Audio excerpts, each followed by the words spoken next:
É importante nós percebermos algumas coisas. Por exemplo, o Serviço Nacional de Saúde é absolutamente extraordinário quando se confronta com situações muito complexas e graves. Nesse momento, a maioria dos portugueses sabem que têm lá a resposta. Claro. Já é bastante menos bom a lidar com as coisas comezinhas e cotidianas. DST Group apresenta um podcast de Pedro Abrunhosa. É preciso ter calma.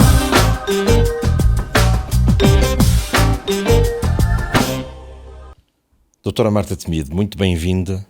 É uma honra contar consigo aqui e um privilégio pessoal que eu gostava de fazer notório e agradecer-lhe esse esforço de vir fazer este episódio. E gostava de também parabenizá-la por ser a primeira mulher eleita numa eleição nacional em Portugal para um cargo europeu, o que também é paradigmático. E eu gostava exatamente de começar por aí. Durante a campanha para as europeias, esforçou-se por dramatizar uma certa ideia de que o projeto europeu pode estar em perigo com o avanço de algumas forças, sobretudo da extrema-direita. Acha que esse perigo é real? Olá, é um gosto muito grande de estar aqui. É quase uma daquelas concretizações de um sonho de um dia fazer um programa com alguém que se admira muito. E portanto para mim é uma situação inesperada e um orgulho muito grande. Relativamente a essa questão, de facto eu acho que não é uma dramatização, é mesmo uma atitude de lucidez. Aquilo que nós hoje temos no mundo à nossa volta muda muito depressa e tem muitos riscos. Tem riscos, obviamente, de riscos geopolíticos, riscos de conflitos armados, riscos que nós não pensámos que fossem possíveis. É evidente que nós repudiamos a ideia de existência de um exército europeu ou de envio de soldados para determinadas zonas de conflito, mas eu pude também em campanha ouvir jovens, por exemplo, no contexto de uma associação académica, que me diziam que tinham algum receio de um dia se terem de confrontar com essa realidade e, portanto, esse é um pesadelo que na minha geração, na geração do Pedro, se calhar, consideramos ultrapassado, mas que está presente. E depois há os outros riscos todos, que são os riscos de forças políticas extremistas de direita voltarem a ter uma presença em Estados-membros que já não são Estados-membros muito distantes geograficamente de nós. Nós estamos a meia dúzia de dias de uma eleição em França, que durante a campanha para as eleições europeias não era um facto que temêssemos, mas que agora vai acontecer e pode trazer um contexto muito preocupante.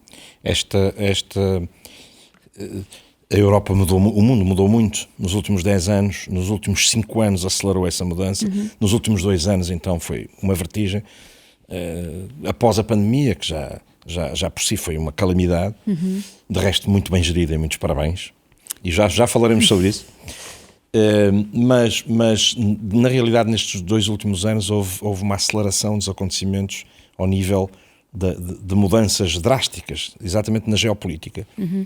O Brexit é um exemplo que que será mais emblemático para a Europa e seguido desta invasão, desta guerra que a Rússia declara à Ucrânia, aliás não declara, continua a negar esta invasão à Ucrânia e que coloca a Europa perante este desafio de ter que investir mais em defesa.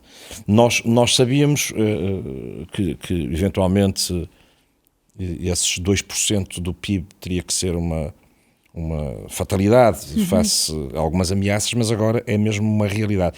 Essas conversas que teve com estudantes que pela primeira vez fala-se em guerra na Europa, já existe esse sentimento, pode ser de negação, mas falar nele já representa alguma coisa. Exato. De que de repente podemos estar a fazer parte de uma guerra um pouco mais alargada. É que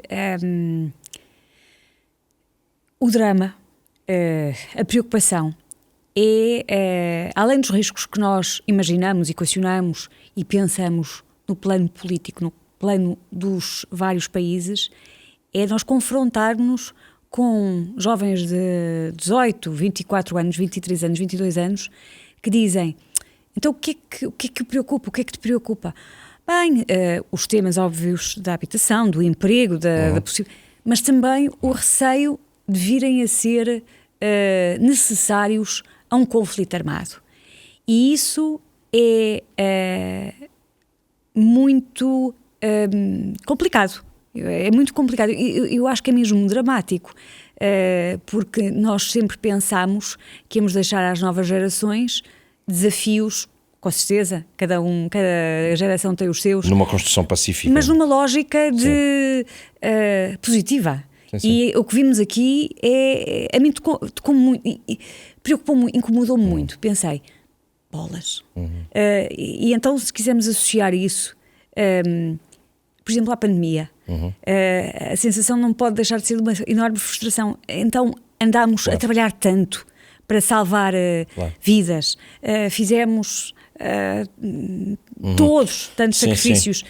E agora confrontamos-nos com várias invasões brutais, cenários de agravamento de conflitos, cenários em que a política interna traz problemas a determinados, enfim, a determinadas linhas políticas que depois utilizam a guerra como arma de afirmação interna, que é isso que é evidente que também acontece. Claro. Mas de repente estas peças de xadrez que não estavam em jogo até há muito pouco tempo, meramente a guerra,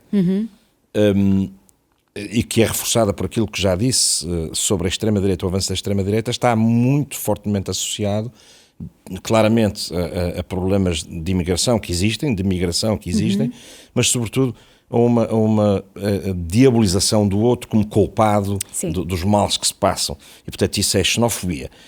Mas neste caso concreto, a extrema-direita está muitas vezes associada à Rússia. Aparece muitas vezes associada, quer no financiamento, quer na proximidade ideológica, quer até numa certa incapacidade de condenar frontalmente. Coisa que, por exemplo, Macron, em França, não fez. Macron foi muito perentório e apesar de ter tentado, depois, enfim, declarou-se frontalmente contra esta política expansionista de Putin. As forças da extrema-direita que largam da Hungria para a Polónia, para alguns países já um pouco, enfim, a Itália é um caso, apesar da Meloni aparentemente se ter moderado no discurso. Sim. Mas acredita que esta proximidade, França está a um país de distância? Como é que vê esta ascensão da extrema-direita neste contexto e o que é que nós podemos fazer para mostrar às pessoas que esse não é o caminho? É algo sobre... É uma circunstância sobre a qual todos nos interrogamos. Sobretudo os democratas têm naturalmente essa interrogação sistemática permanente. Como é que se pode evitar que as lições que a história nos deu, no fundo, os erros da história se voltem a repetir? Como é que se pode evitar que caminhemos para uma situação em que os conflitos se instalam e ficam cada vez mais endurecidos e em que os países ficam cada vez mais enquistados, porque no fundo é disso que estamos a falar. Claro. É o contrário exatamente daquilo que é o projeto europeu. Claro. Um projeto de paz e prosperidade acaba por confrontar-se no seu seio com um conjunto de forças que querem uma Europa dos Estados soberanos, nacionalista. Dividida. E podemos procurar muitas causas para estes factos. Acho que todos nos interrogamos sobre isso. Será o tema dos custos de vida? Será o tema das falhas do Estado Social, com as suas imperfeições ainda? Será o tema das migrações? E eu, infelizmente, tendo a achar que é capaz de ser algo mais profundo do que isso. Isso são sintomas. São as razões próximas que levam ao despoltar de um mal maior e mais profundo e mais enraizado. provavelmente tem muito a ver com razões culturais e educacionais que nós ainda não conseguimos ultrapassar. Claro. É muito fácil e provavelmente muito confortável culpar os outros, sejam eles quem forem, por aquilo que não corre bem nas nossas vidas. Sejam eles sim. quem vem de outros países, sejam eles quem nos governa, sejam eles enfim, quem nos emprega. Nomear é muito fácil nomear atirar, um inimigo, não é? Encontrar um inimigo. Sim. Mas eu acho que isso tem mesmo origem num mal maior que por vezes está dentro de cada um de nós. Certo. E por isso também não deixo de considerar que há aqui um lado em que nós estarmos bem connosco próprios, o que também de alguma forma tem a ver com a saúde mental. Temos alguma capacidade de enfrentar a frustração, aquilo que não há ninguém que tenha vidas perfeitas. Mas esse discurso da imperfeição do sistema, por exemplo, da imperfeição da democracia, que é um sistema imperfeito, claro. Mas é o melhor dos sistemas imperfeitos, porque todos eles são imperfeitos. Até ver, não é? As pequenas imperfeições que a democracia tem, nomeadamente o Estado Social, que não está totalmente resolvido, mas claro. Existe. O SNS existe, cumpriu, resgatou-nos, salvou-nos. Ou seja, claro que potenciar o discurso positivo é sempre mais difícil do que o discurso negativo. O discurso negativo é mais fácil, daí as teorias da conspiração. Sim. É mais fácil dizer que o Titanic não afundou, porque é mais sedutor para o comum cidadão. Se calhar não afundou mesmo, não é? Rapidamente acredita. Agora, focou aí um ponto que é interessante. Esta questão do nacionalismo, espalhar o nacionalismo na Europa, Sim. que é, no fundo, retornar às fronteiras, é a maior recompensa que se pode dar a Putin, porque é dividir a Europa. Provavelmente é o grande objetivo, não é? Portanto, não seria por aí também essa espécie de elucidação histórica cultural que nós deveríamos fazer aos jovens? Porquê? Porque para já os jovens são segundo as estatísticas, aqueles que mais são fascinados pela extrema-direita e os que estão mais longe do Holocausto. E portanto, essa perspectiva da cultura enquanto transmissor da memória e da história... Eu acho que esse é um elemento essencial. Por isso é que eu dizia há bocado que há aqui muito de cultural, educacional, não sei se é familiar, se é comunitário, se é de círculo de amigos, se é de círculo... As redes sociais? Vários aspectos. Mas é por aí, se nós queremos... no fundo a cultura é que nos salva, não é? Claro. E que vale a pena, que justifica tudo o resto. E essa dimensão da tolerância, da aceitação, da paz, tem muito a ver com essa com algo que é alimentado por essas dimensões, penso eu. Mas é um caminho que está cada vez mais estreito, porque nós interrogamos-nos muitas vezes, certamente, acho que todos nós, porque é que nós estamos a perder os jovens? Porque, em princípio, a juventude é a época de todos os sonhos, de todas as ilusões, de todas as utopias, e é preocupante é preocupante, é amargo às vezes olhar para a juventude e quase que intuir que não há sonhos, que não ficaram sonhos. E quando se é jovem não se acredita e não se tem sonhos, quando é que vai ter? Claro. Quando é que é exatamente essa parte bonita de ser jovem. Quando o sonho é voltar ao passado, deixa de ser um sonho. Por isso, a preocupação. Essa questão da cultura, a cultura é, só para, muito rápido, a cultura é o que nos separa do animal. Do animal, enfim, a cultura enquanto agregador, sim, a comunidade, os nossos hábitos, as nossas premissas, os nossos valores, sobretudo. E, portanto, a cultura, como disse muito bem, salva-nos. Aí a história e a educação, claro, a transmissão dos valores através da família, através claro, da leitura. Eu deposito ainda alguma esperança nisso. Apesar de estar atento à realidade e de não ser inocente em relação a isso. Certo. Mas isso traz-me a outra questão na qual eu ouvi muito bem, que foi na gestão da pandemia. Na gestão da pandemia, nós de repente percebemos que temos um Sistema Nacional de Saúde que, apesar dos ataques todos que tem sofrido, apesar do desfinanciamento, perdoa-me este neologismo, que tem sido vítima, sobretudo na Troika, nós tivemos um Serviço Nacional de Saúde que resistiu estoicamente e que salvou os portugueses. E, no entanto, continuámos a assistir a um discurso negativo Certo. sobre o Sistema Nacional de Saúde. Como é que se aguenta este barco que é salvífico para todos e que alguns tentam afundar? Bom, com algum sentido de missão, é certo, com fé, bastante. Há quem tenha fé noutras instâncias, Claro. há quem tenha uma fé mais Acreditar, terrena, acreditar. mais material, mais em instituições, mais em serviços aos outros, mas tenho que lhe dizer uma coisa, eu acho mesmo que os resultados que nós tivemos na pandemia foram fruto de um povo extraordinário que nós, apesar de todas as nossas características, continuamos a ser. Nos momentos difíceis, nós de facto temos uma capacidade de resposta única. Nós portugueses. Nós portugueses. Temos uma Isso capacidade não de é resposta bonito única. pensar nisso. É maravilhoso. Porque isto vem... maravilhoso. Isto é uma negação do que acabamos de dizer atrás.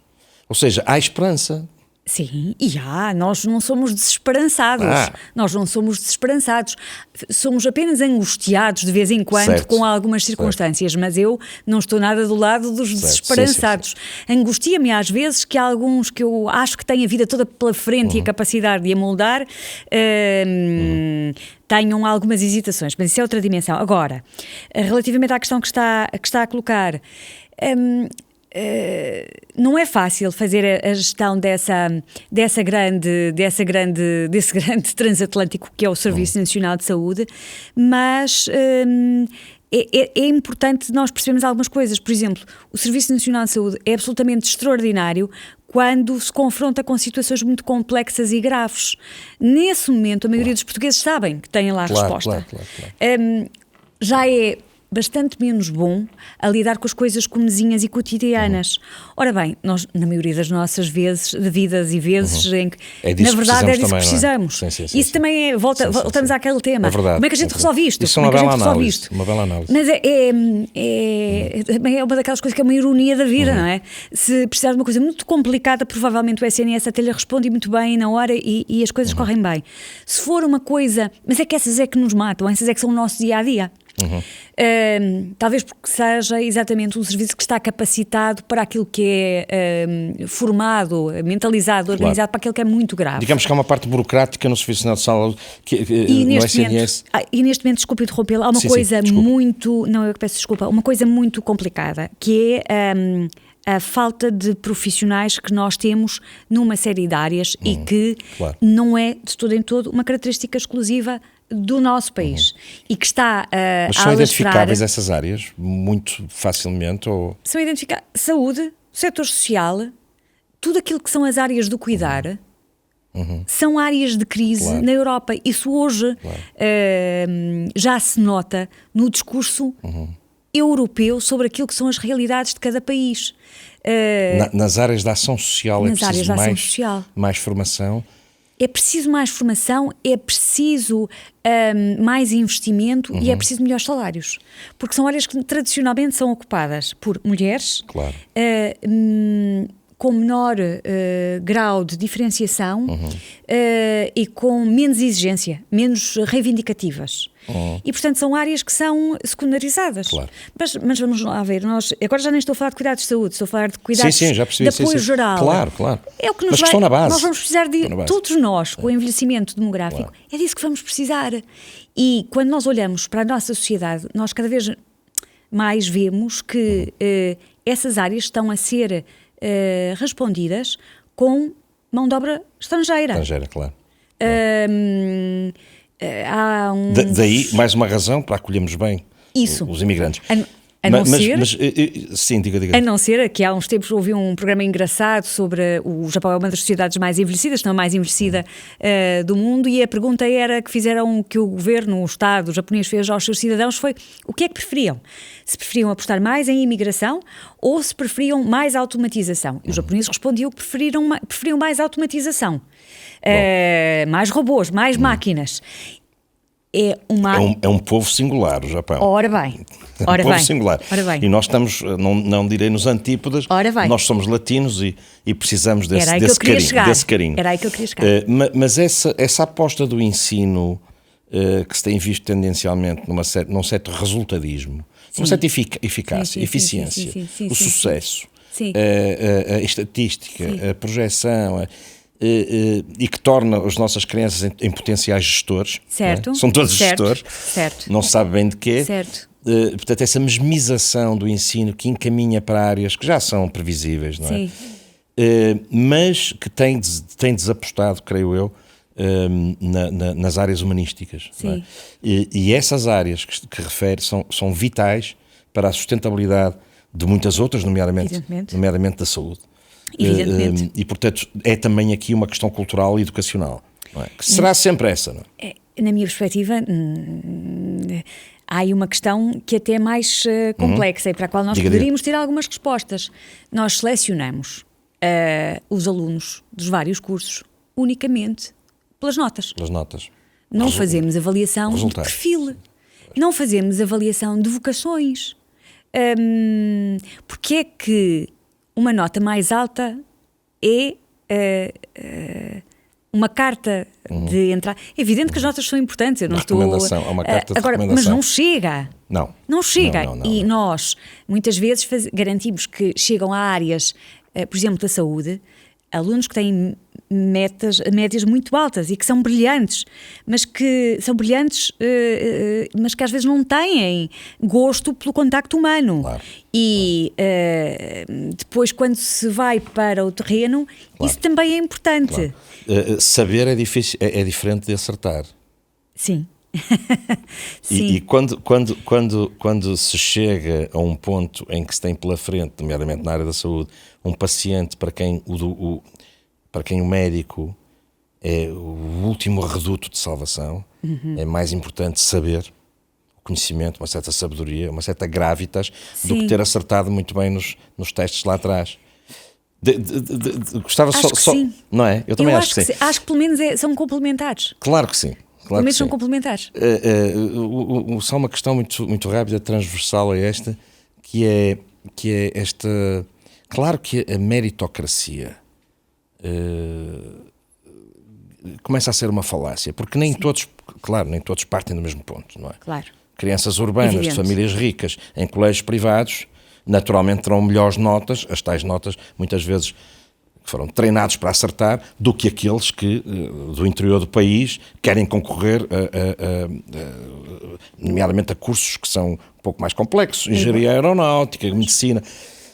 Portanto, a meritocracia parte deste princípio já neoliberal de que já estamos todos predestinados quase a um sítio de onde não há mobilidade social, não é? No fundo, estamos sempre a voltar aos mesmos temas, e a questão da igualdade de oportunidades. Claro.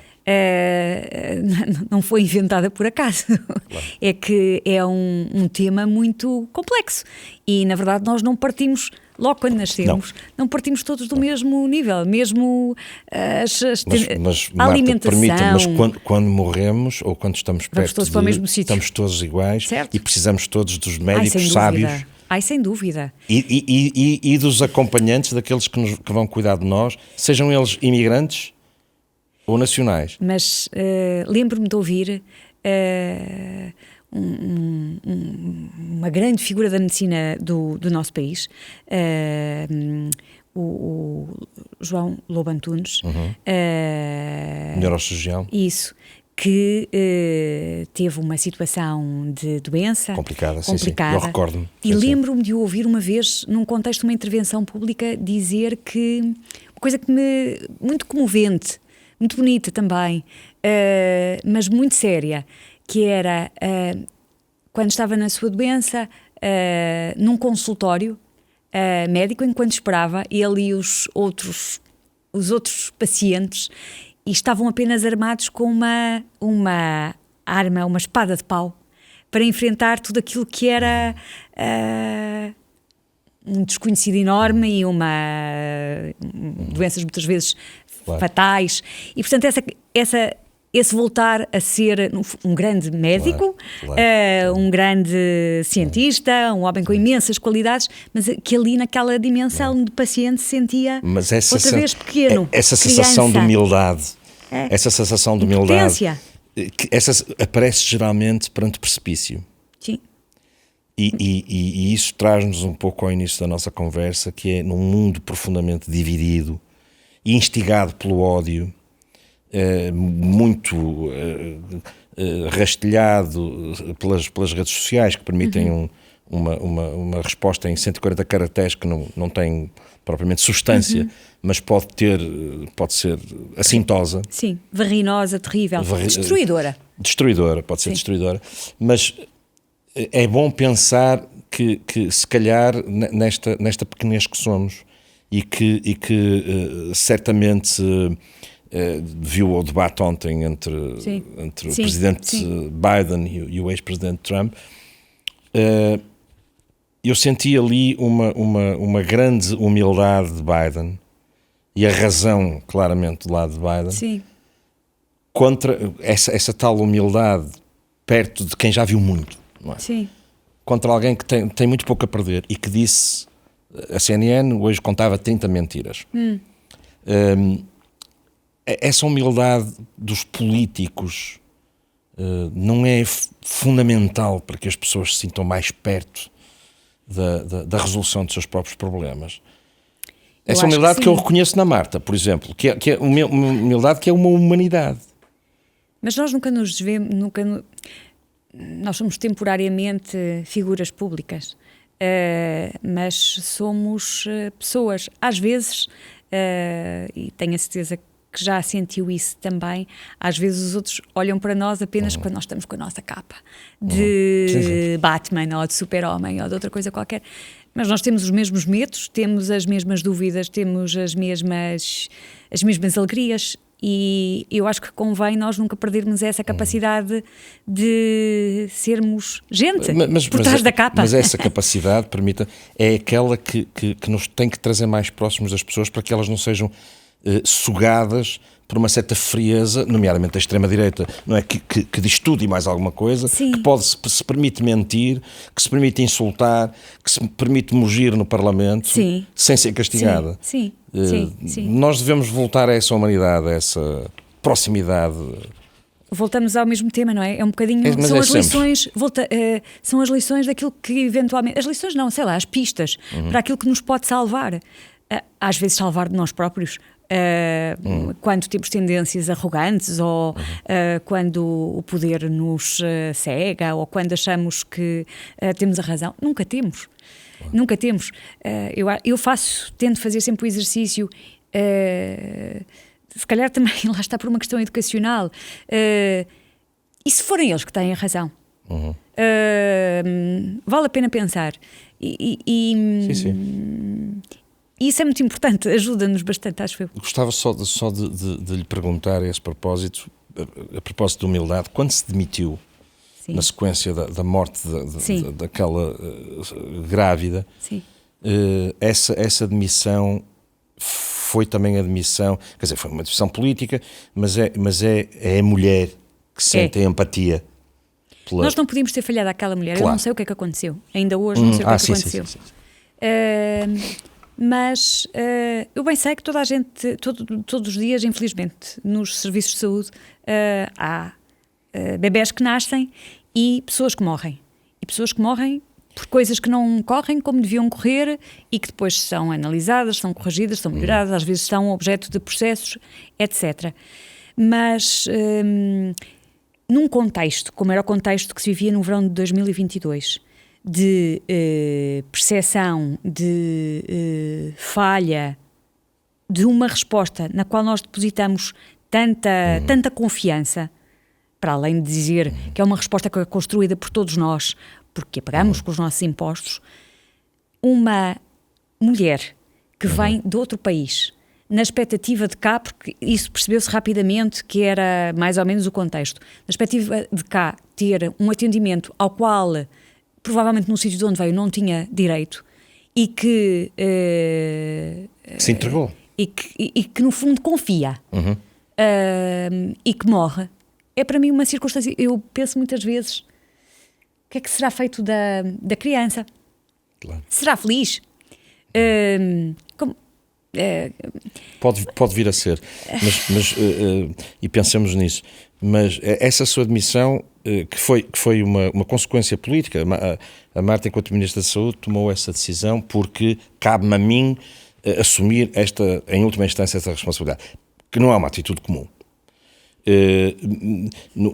digamos, no meio político, mas é também uma demissão em que a Marta diz para si própria: eu sou esta mulher. Sim.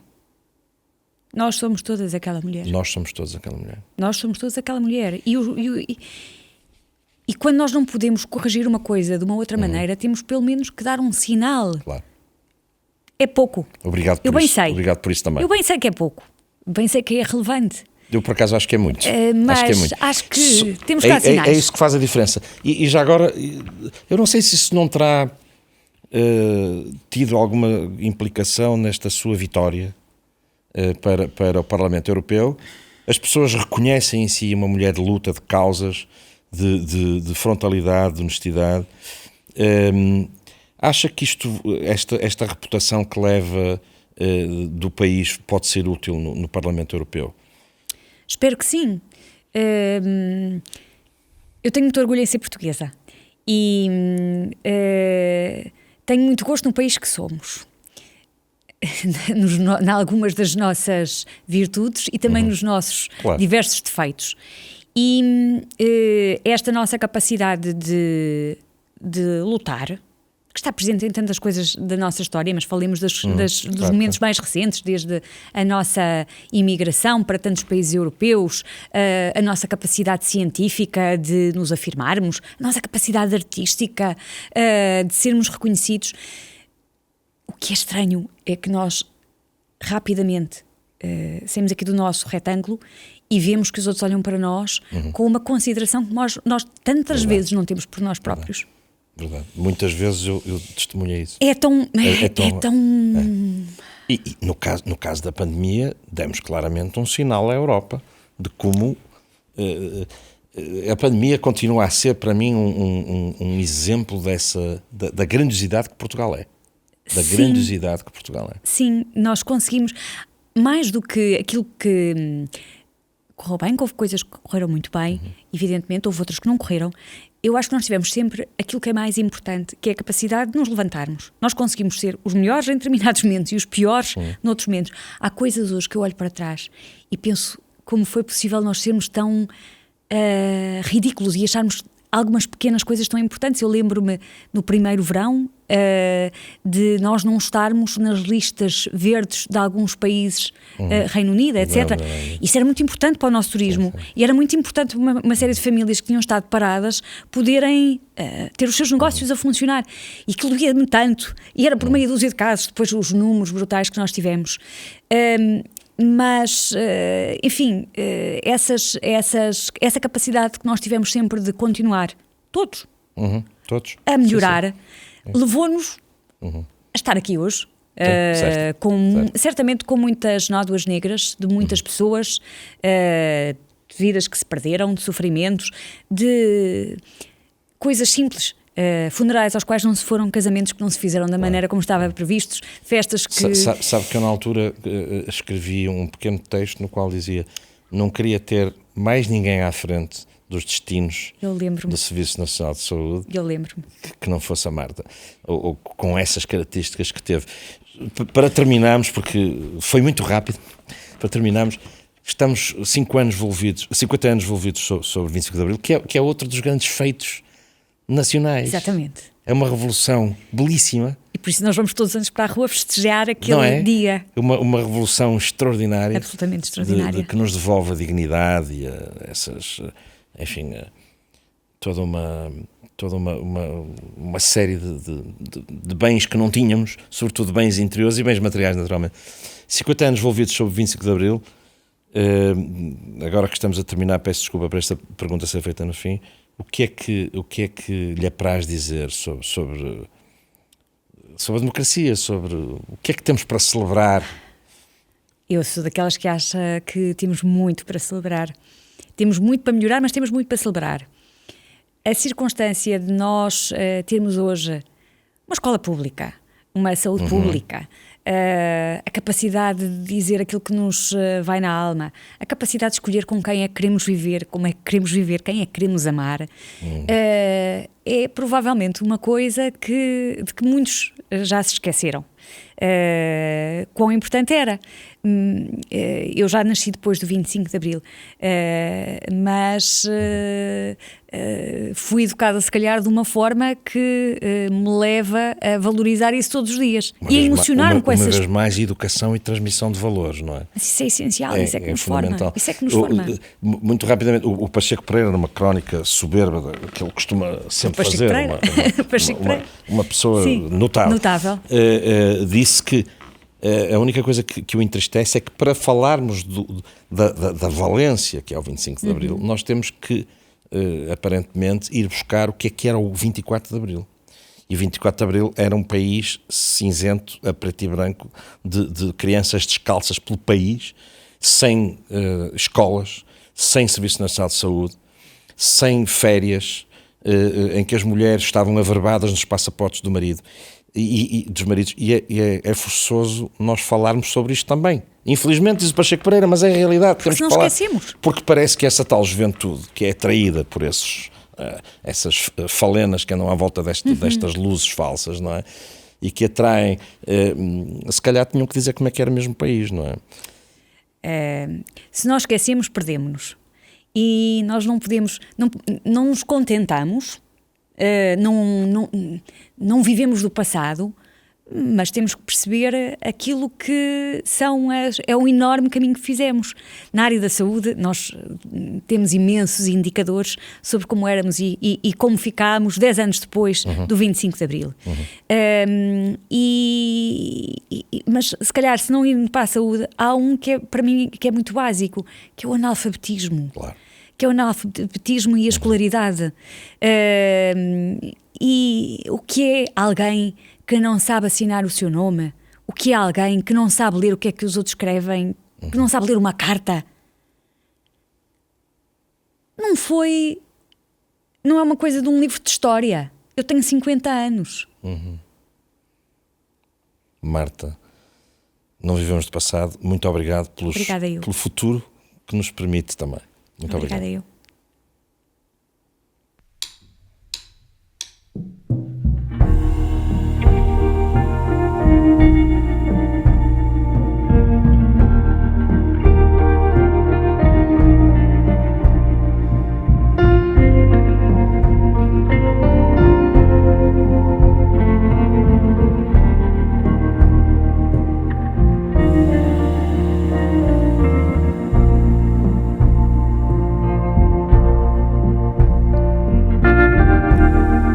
Chegou com as estrelas que acendia, deitou-se numa paz abençoada. Promete que quando partires me levas em ti, e havemos de nascer do mesmo rio.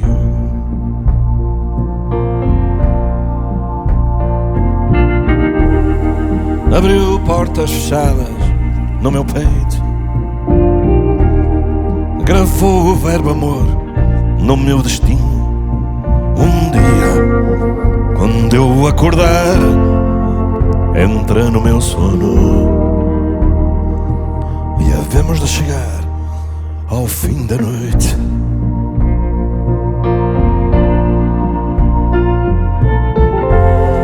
Metade de mim é fogo do teu fogo, beijo do teu beijo. Não partas agora, que há anjos a ver. A porta está aberta, mas a noite é incerta. É sempre escuro antes de amanhecer.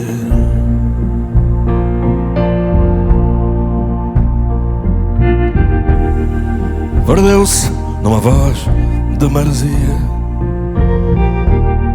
tatuagens e poemas pelos braços. O barco vem dormir ao cais depois da tempestade. Havemos de ver um filho nascer.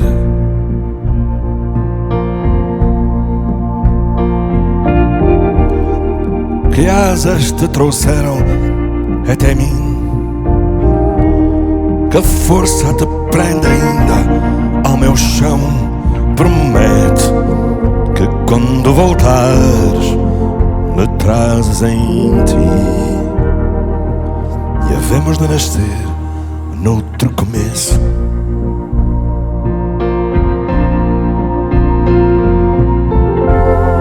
Metade de mim é fogo do teu fogo, beijo do teu beijo. Não partas agora, que há anjos a ver. A porta está aberta, mas a noite é incerta. É sempre escuro antes de amanhecer.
Metade de mim é fogo do teu fogo, beijo do teu beijo.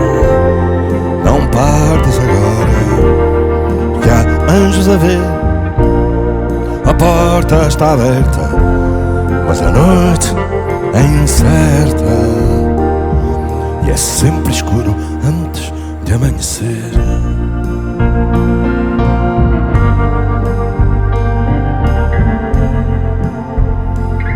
É sempre escuro antes de amanhecer.